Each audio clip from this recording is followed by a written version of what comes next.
Okay. Washington did what they were supposed to do, win their home games. Now it's our turn. We go back to Las Vegas, and we've been talking about our home situation, how much we like it. Now it's our turn to go and help our home court and come back here and go at it again. I thought we played hard enough to win a basketball game, but again, we didn't play smart enough. It's it's character of our team at this moment. We're working our way through things, but we're in the game. We had to control the game in the third quarter and start turning the ball over again. Took a couple bad shots, got a couple cheap calls against us, and the game got away from us.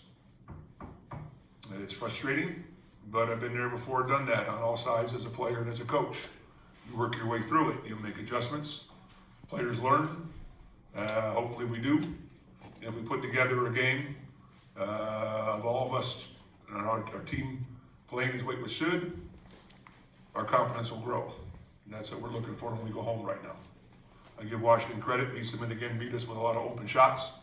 We got to find a way to stop that. We have some ideas, but then again, she's a fine player. Obviously, Asia struggled tonight. It was a little difficult for us to get going with her, but it's sort of hamby a little bit, but we'll get through that one. I thought Plum again played a spectacular game. Go ahead. Coach, you discussed your frustration. Liz finished the game with 23 points, but how frustrating was it to get a flagrant foul when it was not a flagrant foul? Technical foul. How frustrating was that? It happens in the course of the game. It's just that's basketball. Coach, you inserted Kelsey Plum right in front of you, Coach, back into the starting lineup tonight. Why was this game so important to give her the nod and throw her back out there in the starting lineup and kind of push the tempo for your team to begin with? Well, I thought the way they can score and they can shoot, and we had to match their opportunity to score. I thought with, Jackie is he'd call her a non-scorer, but she's not. But she's a rookie, and with Ty out there, they're not great shooters. Although Jackie played very well tonight. I thought we needed somebody else in there to set the tone for us, and Plum did a great job. Is that it? Coach. Right here, Coach. Yeah.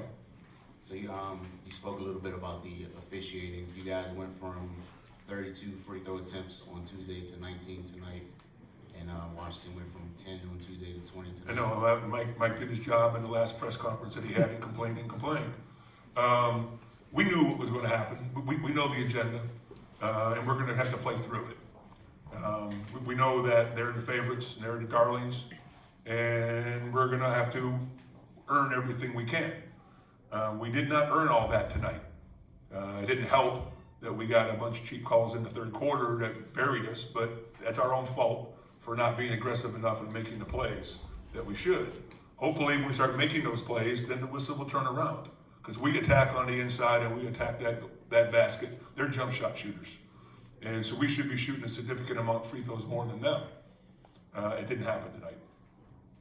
Bill, on the same topic of fouls, have you ever heard of that term, flail foul? That the Yeah, it happens all the time. It's called a flail.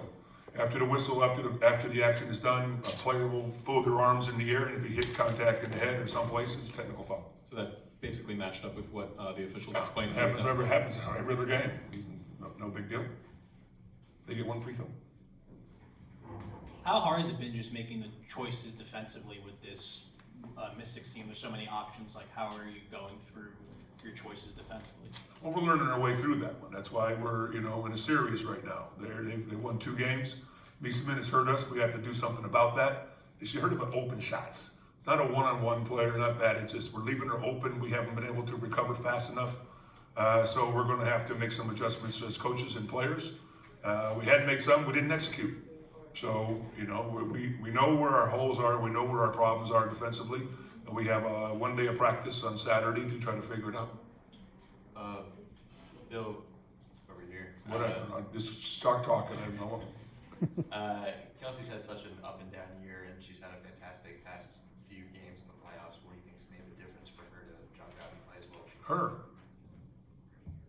She's the player. The light bulb came on for her. I think part of it was the pressure. Putting her in the bench really took the pressure off of her and also gave her more opportunity to control the ball which is what, Jackie had the ball for the whole year. I learned a lot. Now Plum has the ball, and it's beneficial for us at the moment. Plum's doing a hell of a job. So when she has that confidence and she has that feeling of free reign like she had in college, she's a very fine basketball player. And she's much better than she is in college. She's much more disciplined. She knows she has teammates that can contribute they didn't have in college. And this is what everybody expected her to be like. Now she's coming in her own. Last question?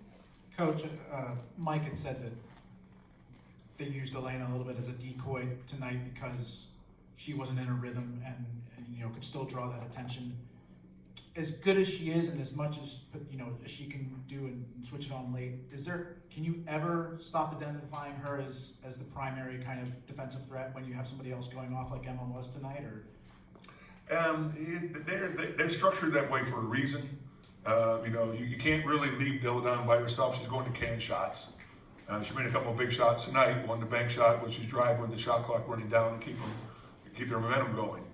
But me Simmons, the issue right now, we have to stop her open looks. She's got way too many open looks again, and it's one of those things that we're going to have to look at the tape and figure out how to solve that problem.